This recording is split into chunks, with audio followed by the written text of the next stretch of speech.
गोटे पानपत्र बदलाई देव भाग्य राताराती होइजिबे धनी केही अटकाई परिबेनी।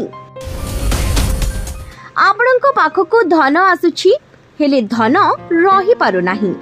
वास्तु दोष हेउ कि गोटिए परे गोटिए खर्च आसुछि बा आपणकर धन जे अनुसारे आवश्यक अछि सेही अनुसारे आसु नाही, अटकी जाउछि धन। किछि बाधा आसुछि, आपण केमिति धन पाइबे तार उपाय कहिबो। कोनोसी शुक्ल पक्षर सोमवार दिन आपण गोटिए बड़ पानपत्र आनिबे।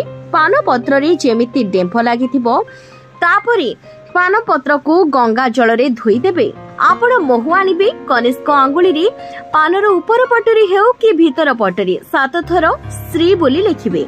कनिष्क आंगुली हेउछि बुधंकर। बुध हेउछन्ते आर्थिक डिपार्टमेंट रो मालिक। तापरे पानपत्र को गुड़ाई गणेश भगवान पाखरे रखी दियंतु। देखिबे आपणकर प्रमोशन हेबो, चाकरी रे सैलरी बढ़िबो, बिजनेस रे उन्नति हेबो। किछि न किछि बाटरे पैसा आपणक पाखको आसीबो ही आसीबो, किंतु एहाकु आपणकु श्रद्धार सहित करबाकू पड़िबो।